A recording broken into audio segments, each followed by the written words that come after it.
Nā mihi nui ki a koutou katoa, ki te atua, ki a papatua nuku, ki te whare, ki te onga mate, ki te onga ora, kai te heke mai, tēnā koutou katoa. Tēnā koe e Major Christina Tyson, ko Malcolm Merwin, tōku ingoa. Rainbow Health, a 2013 report on the public health needs of the GLBTI communities in Aotearoa, New Zealand, claimed this. That while the rainbow communities do not form one clear or similar group, instead they are constituted by a mosaic of people from all ages, classes, ethnicities and cultural backgrounds, this is what they share in common. They all share in one defining feature. That is, that they are members of a minority population and highly likely to have experienced social exclusion and rejection, outright discrimination and stigma. Simply, the report says, due to the fact that they do not fit into standard social categories of male and female or expected patterns of romantic and sexual attachment. Is this acceptable? If it isn't, then what could a hopeful alternative look like? Tonight, with the help of Major Christina Tyson, who will share something of a personal journey of becoming a LGBTI ally, we're going to explore some, and only some, of what it could mean to reject rejection. Major Christina Tyson heads up the Salvation Army's communications team and is editor of the Army's War Cry magazine. She has been an officer of the Salvation Army since 1992 and has a bachelor's degree in journalism from Monash University. Please join me in welcoming Major Christina Tyson to Thought Matters.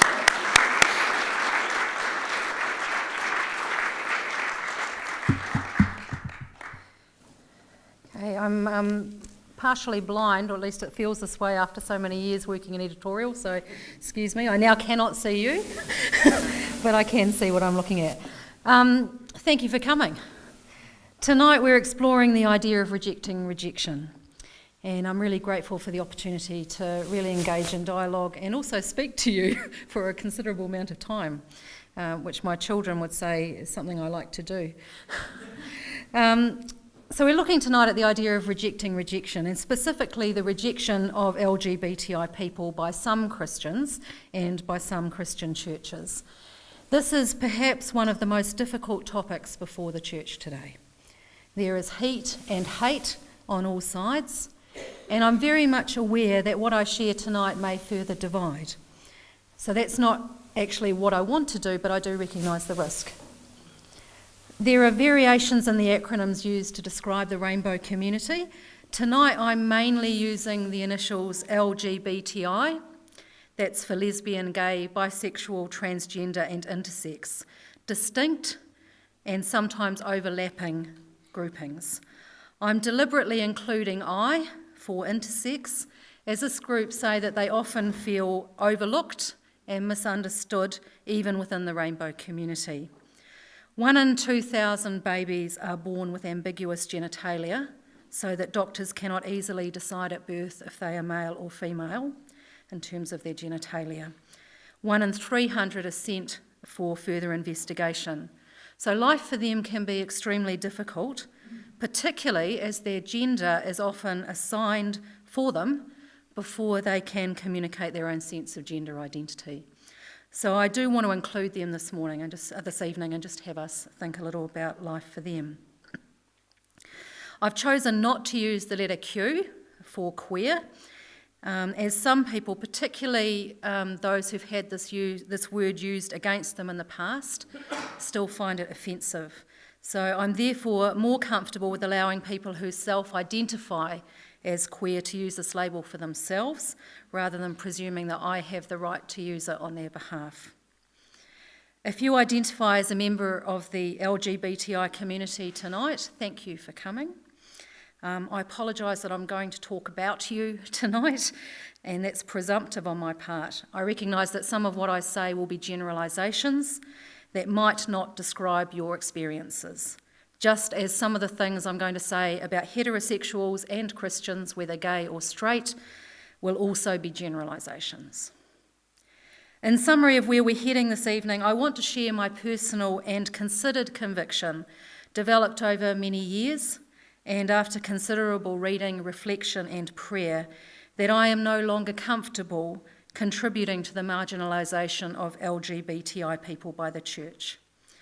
I instead feel it is my responsibility to advocate for their total inclusion.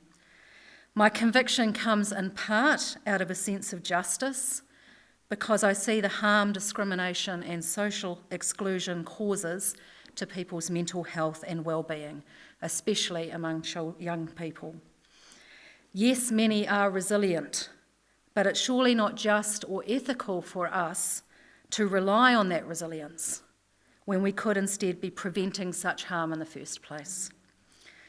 My drive to work for a more inclusive Salvation Army also comes because I no longer see the Christian story as excluding people from God's loving acceptance on the basis of their sexual orientation, or, perhaps more controversially, on the basis of their being in a faithful relationship with someone of the same gender, a relationship that may be sexually expressed. What I'd like us to do at the outset is we're going to watch a 10-minute video that captures New Zealand's bitter public debate ahead of the 1986 law change to criminalising sex between consenting males 16 years and over. So we're going back to 1985, when the Salvation Army agreed to coordinate a nationwide petition against MP Fran Wild's Homosexual Law Reform Bill. So my apologies, this will be upsetting for some people. It would hopefully be upsetting to all of us, but for some it will be very personal. But this is an aspect of our history where my own story of engagement as an ally begins. So we're going to watch them. It's just hard, we're saying here, it's just that disconnect between who we know we are as a movement and what we see that we've done is difficult. So there is no doubt in my mind, and I'm sure many of yours, that people within the New Zealand gay and lesbian community still associate the Salvation Army with their opposition to the bill. I work in the communications department. We have a lot to do with public relations, and we routinely will get emails and questions and so on about this still.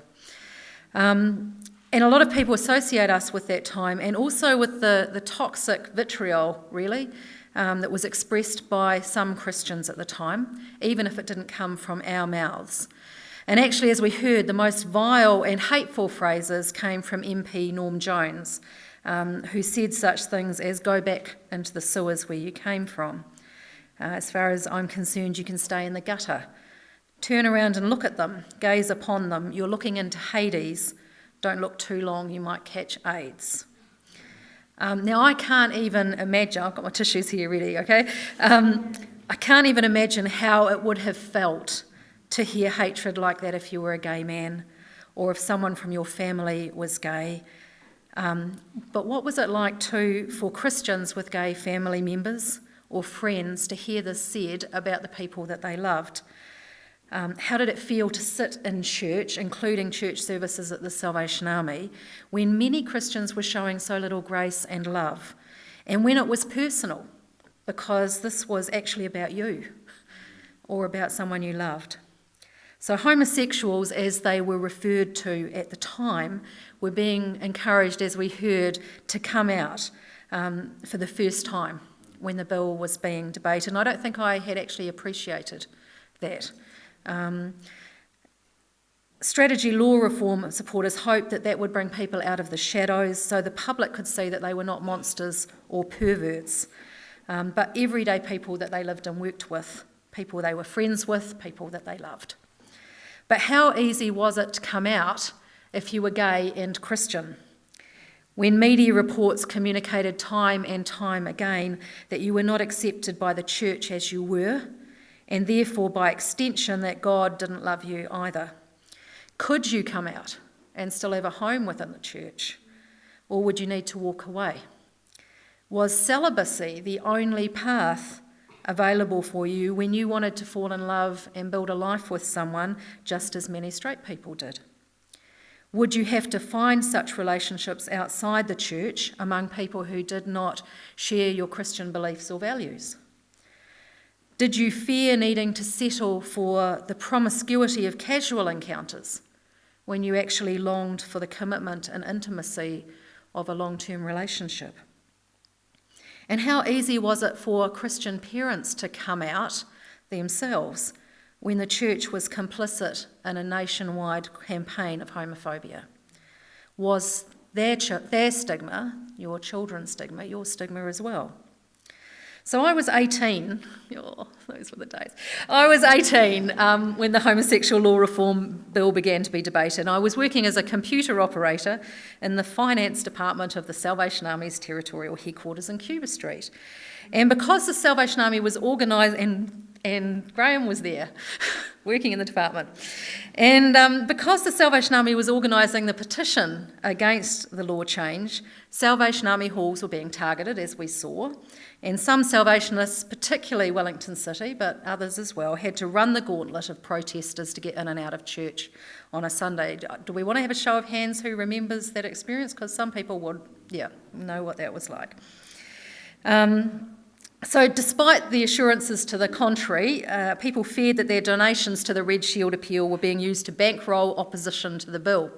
And so the Salvation Army said that anyone who felt strongly about that could come to THQ with their receipt and their donation would be reimbursed, no questions asked. And so I remember that for a while, I don't remember how long, but for a while it was quite routine that people would come in the big front doors of the old THQ building, and they'd turn to the left and come into the finance department and present their receipts to Major Lord at the front desk, the cashier, and she would politely refund them their donation. It was a crazy time, It needs to be said, and strongly said, I think, that not all Salvationists agreed with the position that the Army took.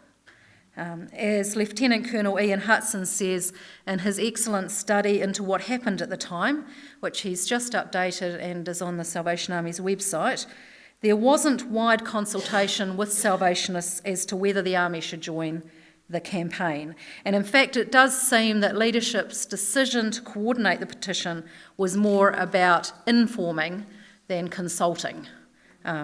Sometimes this is still the way today.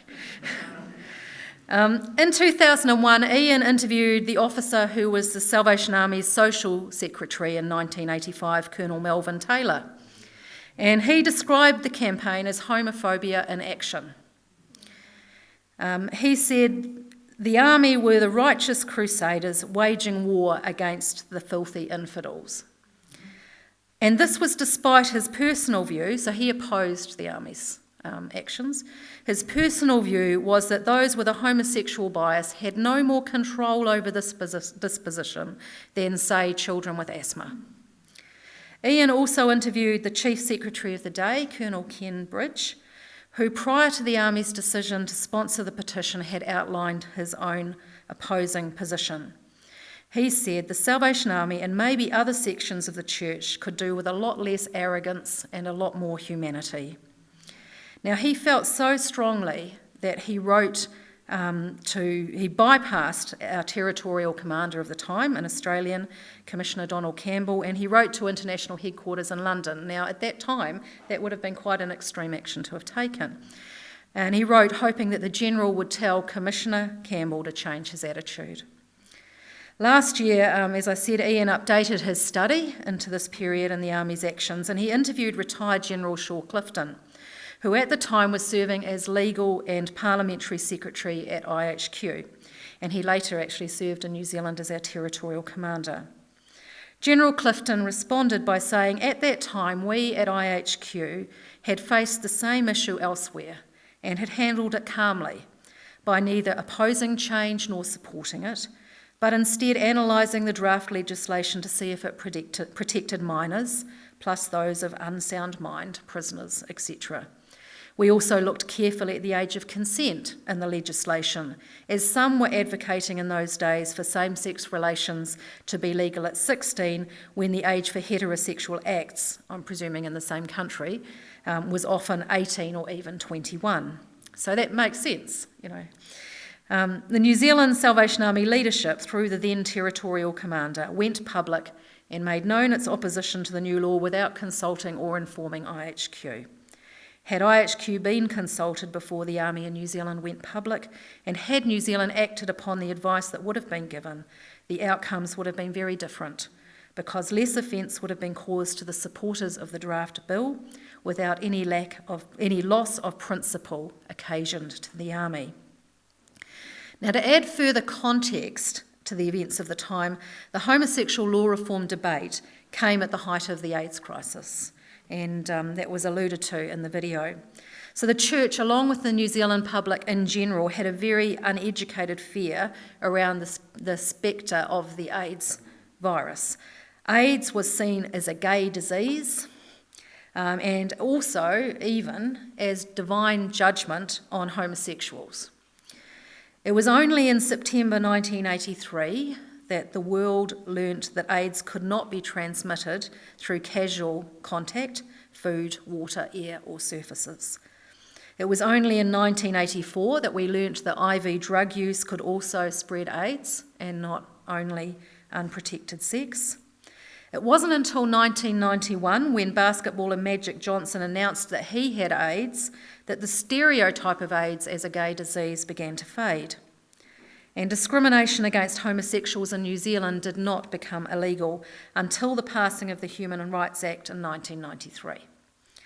None of this justifies the ugliness of the church's treatment of gay and lesbian people, but we do need to remember some of the forces that were at play at that time. Now, I cannot recall if I signed the petition against homosexual law reform, although I suspect I probably did.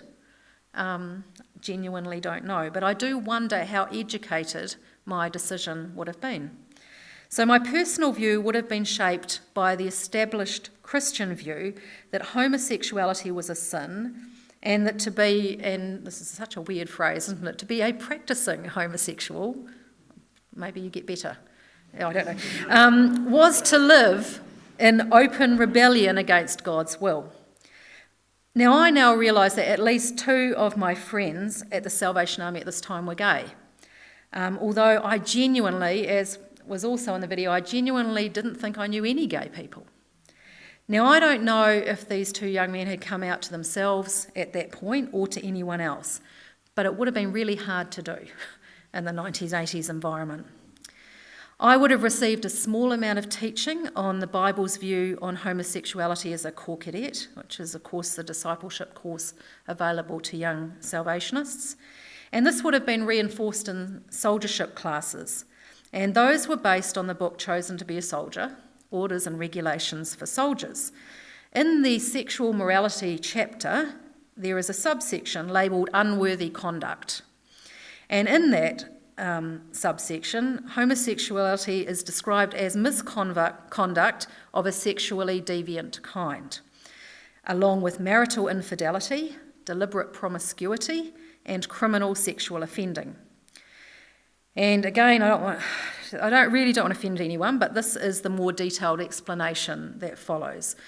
The term misconduct of a sexually deviant kind includes homosexual acts, if between women, termed lesbian practices. It is necessary here to distinguish between homosexual tendencies and homosexual practices. The homosexual person is attracted to persons of the same sex. So long as this does not express itself in homosexual acts, it is not blameworthy and should not be allowed to create guilt. Such persons need understanding and help, not condemnation. Some can never achieve a heterosexual relationship, but it must be remembered that some men and women who have actually committed homosexual acts are still capable of heterosexual relationships.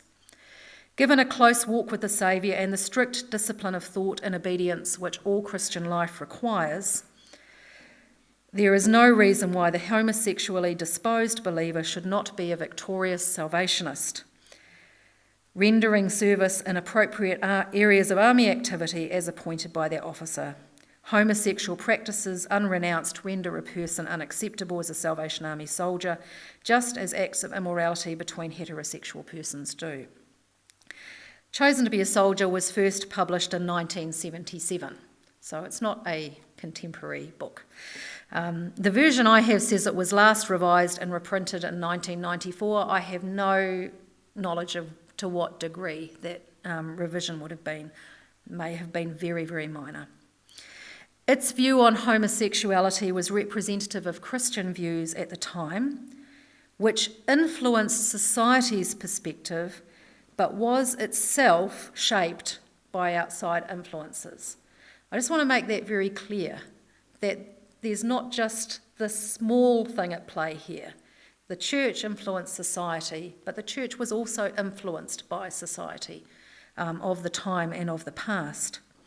So if you'd like to look more into the historical, cultural, psychological, social, political and religious influences, because that's all the things to consider, on how we view LGBTI people today, I'd like to recommend US writer Kathy Baldock's book, Walking the Bridgeless Canyon, which is here, as an excellent resource.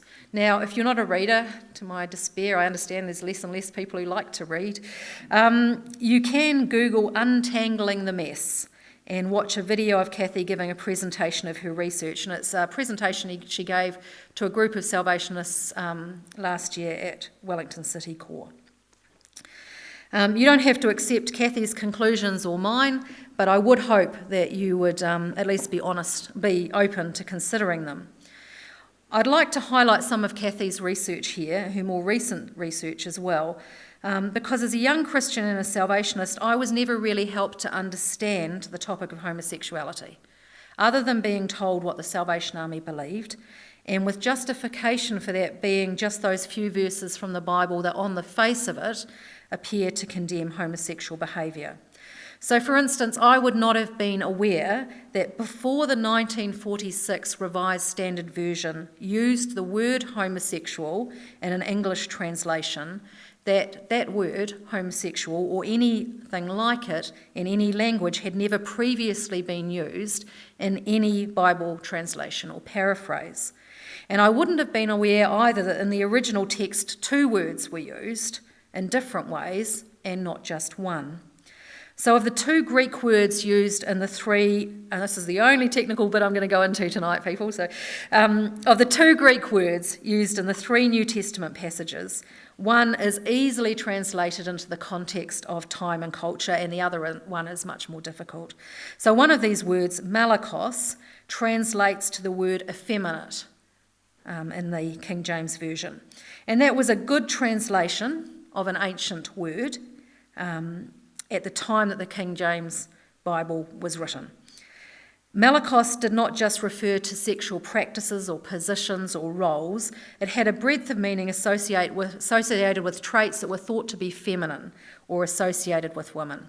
So Kathy explains these were negative traits that the ancient world attributed to a woman, including laziness, decadence, lack of courage, moral and physical weakness, fear and vulnerability, being unchaste or lustful, or being in the submissive role in sex. But it wasn't used to describe women, it was used to describe men who were too feminine, who neglected their businesses or took life easy, men who drank too much wine, had too much sex, ate too much gourmet food, or were weak in battle. So in other words, malakos referred to the entire sort of complex femininity as understood at the time. And if you were to extend it to the mechanics of sexual intercourse, all penetrated men were malakos, but not all malakos men were penetrated. So in other words, all penetrated men were effeminate, but not all effeminate men were penetrated. We'll move on. The more challenging Greek word, including to say, is arsenokotoi. Apologies for this. It's thought that Paul coined this word. It appears less than 100 times in surviving ancient texts over a period of about 600 years. It only appears in lists. It never has a definition with it. And so the best way to figure out what it means is to see how that word consistently appears in lists of vices in comparison to the words around it. So when we go through that process, we see that arsena koitai is associated with exploitation and or sexual abuse, most often where there's an exchange of money or economics. So therefore, the best translation is probably those who are abused in sex or sold in sex.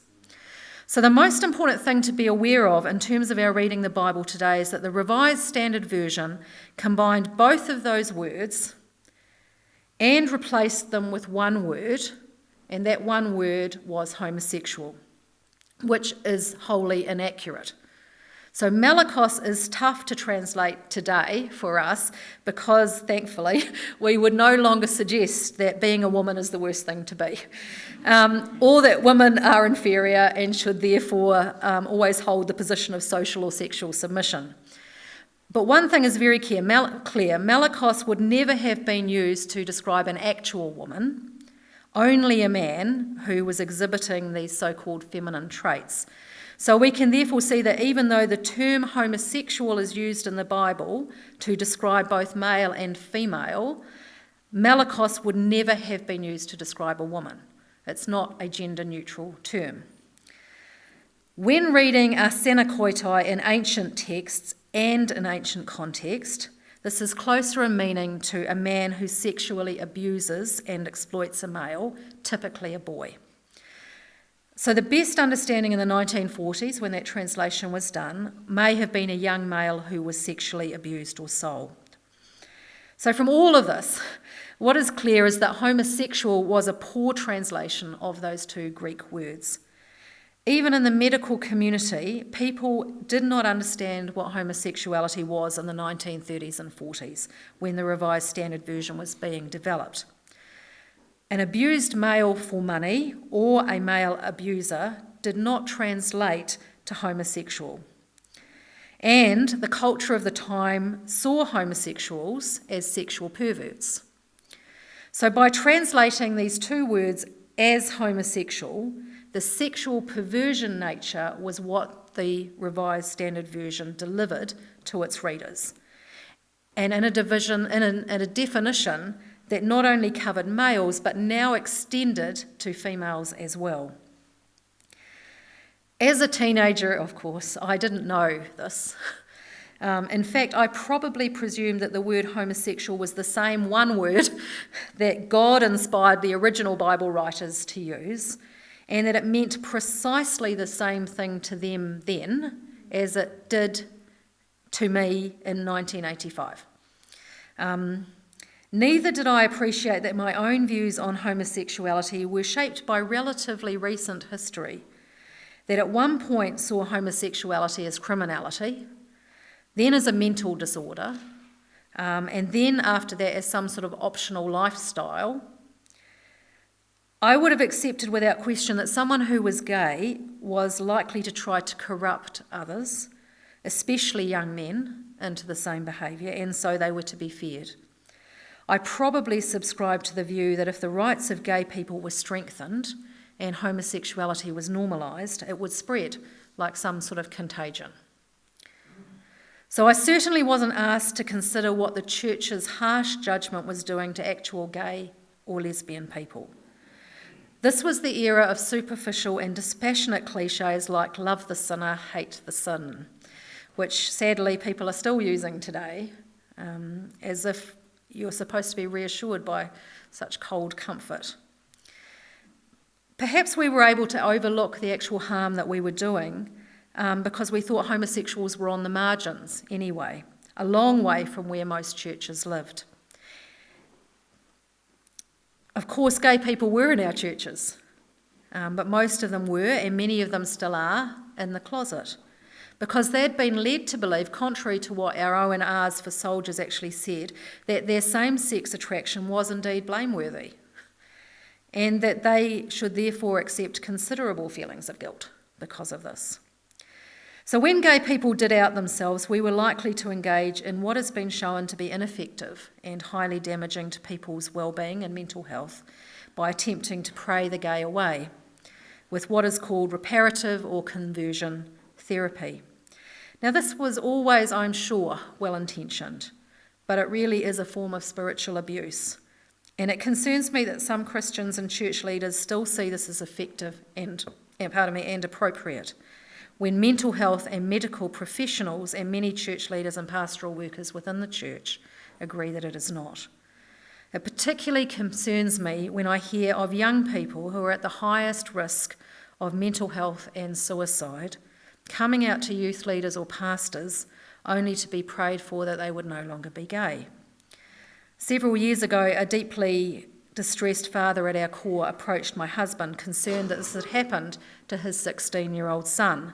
He wanted to understand why the Salvation Army had not felt it appropriate to discuss this with him and to seek parental permission to counsel his son in this way. In June 2013, Exodus International, which had attempted to change people's sexual orientation through prayer and counselling since 1976, shut down. The previous year, then President Alan Chambers admitted to the Gay Christian Network conference that the majority of people I have met, and I would say the majority meaning 99.9% of them, have not experienced a change in their orientation.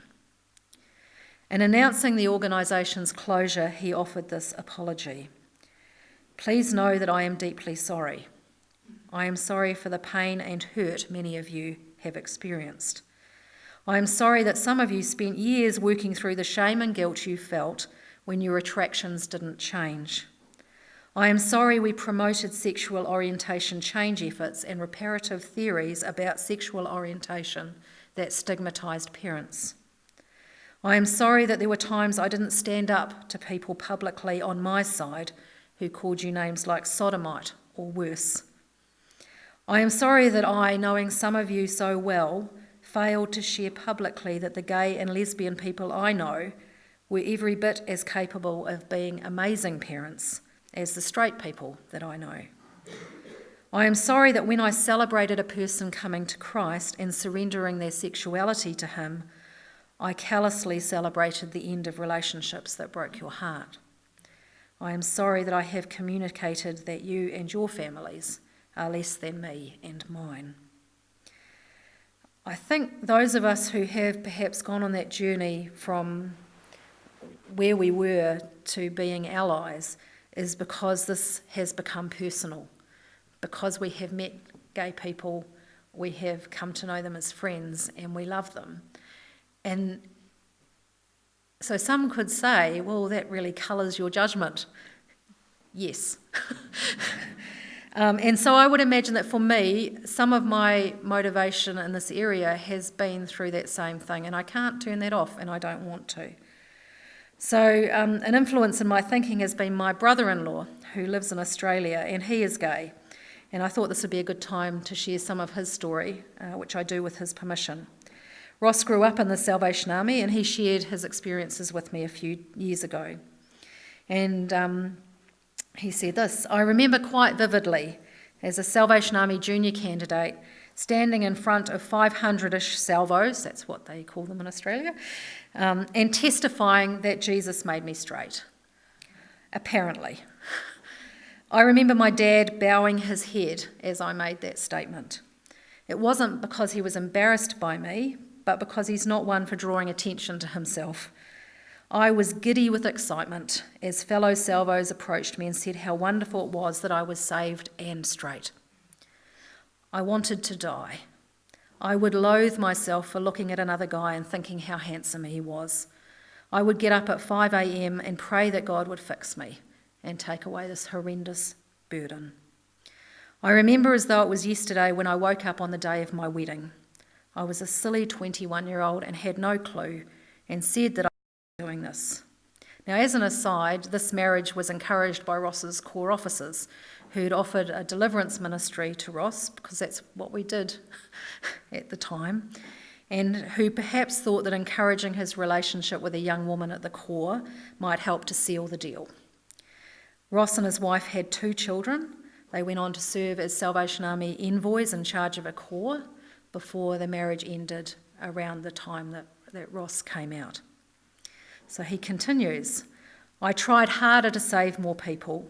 I would be the first to go to the mercy seat with my NIV Bible and counsel young men about being saved because they were sinners and separated from God. I thought of myself as some sort of super Christian salvo who wanted all to join me in my lofty saved stature. I genuinely believed that I was the most humble but most right Christian ever. I knew it all, everything. Jesus could fix anything. But Jesus didn't fix me. I had the foulest temper that would dissolve into pity parties that I could drag out for days. I would be repulsed by my body's natural sexual response to a cute guy. And the sage wisdom that was bestowed on me was seek God's forgiveness. I'm now 45 and have the wisdom of time. I like that. I still get things wrong and I'm cool with that. The reality for me is that I will most likely not attend a church of any kind in the foreseeable future. I cannot accept any kind of condemnation that I'm a lesser person because of what goes on in my bedroom. But what I know is that I'm an okay person. Extraordinary, actually. I'm worth something. Sadly, I suspect that many Christians today still operate from the same narrow, this is what I've been told, although I've never really looked into it for myself, attitude that I once did. Many still do not think that they know any gay people. As a result, they feel that they must stand as sentries over some perceived line of righteous morality, influenced by thinking of past eras that said homosexuality was a crime, or a sickness, or a deviance, or a sin. Just 5 or 6 Bible passages are commonly used when discussing homosexuality. 2 verses, and sometimes Genesis 19, are from the Old Testament, and of the 3 New Testament passages, only 2 are thought to be relevant. For many, though, the existence of those 5 or 6 passages, is the end of the whole discussion, while others point to ways of interpreting the Bible that don't exclude homosexuality as we know it today. Significantly, Jesus didn't speak about homosexuality, although he had a lot to say about religious hypocrisy. Personally, I no longer believe that faithful same-sex relationships are incompatible with the Bible's teaching, particularly when I look at its teaching on such matters as women in leadership and the remarriage of divorced people. Scripture's opposition to these issues is far clearer, yet we no longer have any trouble contextualising human experience into our understanding of Scripture. Many Christians today would struggle to accept that the Bible could ever have been used to endorse slavery as God's will. But for 18 centuries, Christians accepted slavery, arguing that God instituted it and approved of it. The Bible was used to support those who established apartheid in South Africa until this teaching was declared heresy in 1982. We'd probably be familiar with those Bible verses that advocate a male-dominated leadership, with women spoken about as the weaker sex, and instruction that they should remain quiet in church, which Catherine Booth obviously didn't heed. And in fact, I wonder whether my empathy for LGBTI people comes partly because as a female and as a female leader in the church, I come from an historically excluded and oppressed demographic. There was a time when those who were divorced had a tough road in Christian circles, but today we're more gracious and understanding. Bible verses about divorce haven't changed, but our understanding and our application of them has. I wonder if when changes in thinking were happening around some of those matters, some conservative Christians complained that the church was being captured by culture. Just as people are making that accusation today, now that more Christians and churches are affirming and inclusive of LGBTI people. I wonder if with the benefit of hindsight, we could agree that these were instances of the church being corrected by culture. And I do think that as difficult as this current time is in the life of the church, the same is happening with regards to LGBTI rights and inclusion within the life and mission of the church. My own view is that by broadening our outlook to accept and nurture same-sex relationships, we would be able to speak more convincingly of God's love for all, the whosoever that we reference in our Salvation Army's 6th doctrine. More than that, we would be better able to support LGBTI people to live in relationship with God and with each other, not because we are giving them permission or authorising their access to God, but simply because we are respecting their identity as people made in the image of God, sexual beings, with that very human longing to love and be loved. Actively promoting and supporting gay Christians to follow Jesus would, of course, mean promoting adherence to Christian values and standards of godliness, not the perceived morality of a person's sexual and gendered identity, but the morality of the choices made as people, gay or straight, seek to live well for Jesus in the world, a lifestyle of holiness that is available to all of us. I've already alluded to the barriers erected between the church and the LGBTI community through the era of the Homosexual Law Reform Bill in New Zealand. And when we think about that time, we must sense the deep pain that the church, including the Salvation Army, caused. We must also recognise that some people then and now have chosen to end their lives, rather than live with the burden of shame, hopelessness and despair that we in the church have contributed to. I hope that we feel a deep sense of sorrow about that and a determination never to repeat the sins of our corporate past. One positive outcome of that time is that we now demonstrate a more circumspect approach to our public engagement. That doesn't mean it's easy for the Salvation Army to speak into this space, but when we have done so, it has been in more positive, more gracious and more compassionate ways. Significantly, in July 2006, Territorial Commander Commissioner Garth McKenzie, who's here tonight, issued a statement to coincide with the 20th anniversary of the passing of the Homosexual Law Reform Bill. He said, "The Salvation Army remembers the time leading up to the passing of this bill as one in which judgmental and prejudiced words were spoken on both sides of the debate. We would wish to clarify that while the Salvation Army did not initiate the petition opposing the bill, we did take a prominent public role when a few Salvation Army leaders offered our assistance in coordinating the petition. However, this was not a policy unanimously endorsed by all in Salvation Army leadership at the time, and it did give rise to considerable debate within our movement nationally. While some Salvation Army members supported the petition, others were uncomfortable to varying degrees and took no part. A further body of opinion supported the Reform Bill and even initiated a counter-petition. Then, as now, the Salvation Army encompassed a diverse community with a wide range of opinions on this and other subjects. We therefore continue to seek God's wisdom on what it means to live as biblically informed Christians in today's world.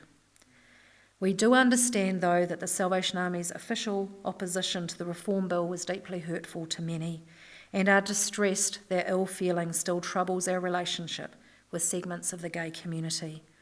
We regret any hurt that may remain from that turbulent time, and our present hope is to rebuild bridges of understanding and dialogue between our movement and the gay community. We may not agree on all issues, but we can respect and care for one another despite this.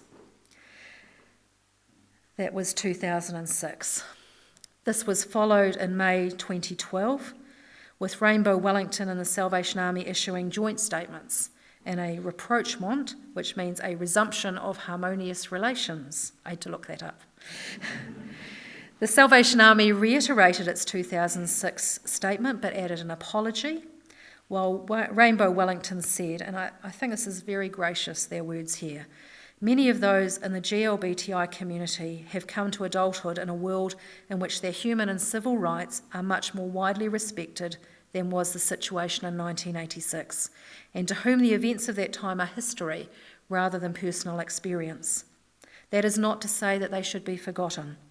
On the contrary, it is important that we should all be aware of and recall a time when we were a persecuted minority. Nor is this a matter of forgiveness. Some of our members and friends, we are sure, will continue, as is their right, to feel strongly about the events of those years. But we have further battles before us before we are acknowledged as equals in our society with full equality of rights. And in those battles we need friends and allies, as we have needed them in the past. The time has come, therefore, to look forward rather than backwards and to move on. When same-sex marriage was debated in New Zealand after MP Louisa Wall's private members' bill was drawn from the ballot in July 2012, Salvation Army representatives met privately with Louisa to discuss the bill's implications. Yes, we eventually made a submission opposing the bill, but our objection was intended to clarify that if religious communities chose not to solemnise such marriages on the grounds of religious belief, this wouldn't be seen as unlawful discrimination. And we kept in contact with Louisa so that she would understand that was our intention. Someone whose view impressed me at this time was Anglican Bishop Richard Randerson, who said, "Nowhere in Scripture is the concept of loving, committed, same-sex relationships envisaged. One cannot find a biblical text on this subject any more than one can find something about nuclear bombs or genetic modification. Reference must be made to more underlying biblical principles. Part of our current knowledge about sexual orientation is that homosexuality is not a sin or aberration, but is as natural for many in our society as heterosexuality is for others. If we look to Scripture for deeper principles that might underlie all relationships, they are ones of love for God and love for neighbour, and the belief that in love for God and others, we might come to maturity in Christ and have a care for the well-being of others." At this time, the Salvation Army was invited to join some other churches to lobby against the bill. One statement we were asked to put our name to framed marriage primarily around the purpose of raising children. The Salvation Army saw this argument as simplistic and even insensitive, as it potentially marginalised couples that wanted to have children and were unable to, as well as those who chose not to have children for whatever reason. Pragmatically, it was also clear that there was a will for change and that this bill was likely to pass. There was little bit to be gained and a lot to be lost by reinforcing the perception that the church was unsympathetic to the needs of same-sex couples. Leadership therefore prepared the following guidance for Salvationists. The Salvation Army hopes this law change leads to a safer and more inclusive society for gay, lesbian, bisexual, transgender and intersex people in New Zealand. Regardless of their personal views on the merit of this law change, Salvationists are asked to honour the principles of Christian marriage, of the Christian marriage covenant in their own lives and to treat all people with respect. This was a long way from the approach taken in the 1980s. Last April, the Salvation Army took part in a small interfaith church service to mark the 30th anniversary of the decriminalisation of homosexuality in New Zealand. The event was held during Wellington Pride Week, and it was sponsored by the International Lesbian, Gay, Bisexual, Trans and Intersex Association, ILGA. A composite Salvation Army brass band played for the evening. A territorial commander played in the band, and other Salvationists were present in the congregation. I was part of a small organising group with two other Salvationists, and I remember how surprised and thankful people were for the Salvation Army's involvement.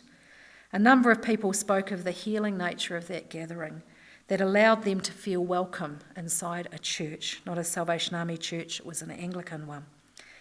Some of them, they said it was the first time they'd been inside a church or felt welcome in one since they revealed their sexual orientation to the churches of their youth. In August this year, the Salvation Army made a submission to government supporting the expungement of convictions for historical homosexual offences, saying that the bill was an important reflection of the need for care, justice and mercy in society, and that for the men and families of men who have historical homosexual convictions, such convictions have been both discriminatory and distressing. The Salvation Army hoped enacting the bill would ensure that this discrimination is not continued and that people can fully experience the freedoms given to them under current law. I should also point out that in Fiji, the Salvation Army has hosted AIDS candlelight memorial services for a number of years. LGBT and also HIV positive Fijians say they find in the Salvation Army a more accepting and non-judgmental environment than in other churches. A small group of Salvation Army officers have been in positions that have allowed us to advocate as allies with Salvation Army leadership over the past 15 years or so that I am aware. However, with the exception of a 2014 survey into Salvationist attitudes towards same-sex relationships, there has been a consistent caution and nervousness amongst many of our senior leaders to extend these conversations to the pews.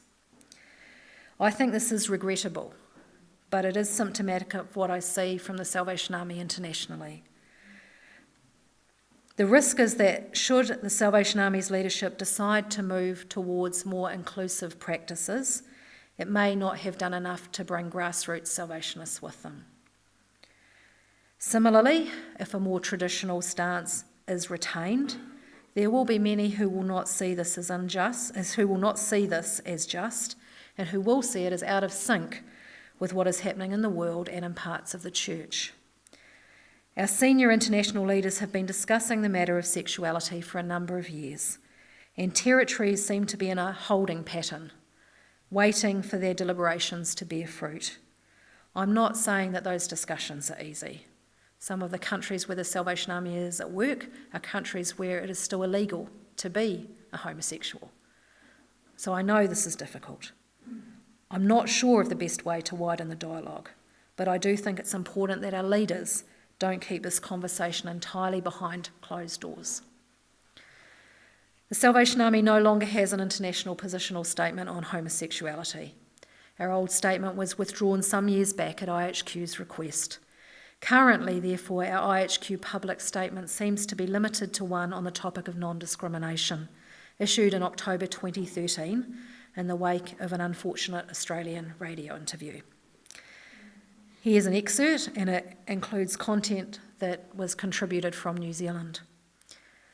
A diverse range of views on homosexuality exist within the Salvation Army, as among the wider Christian and non-Christian community.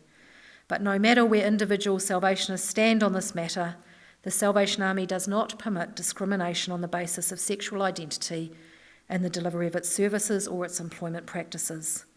Our international mission statement is very clear on this point when it says, "We will meet human needs in Jesus' name without discrimination. Anyone who comes through our doors will be welcomed with love and service based on their needs and our capacity to provide." The Salvation Army stands against homophobia, which victimises people and can reinforce feelings of alienation, loneliness and despair.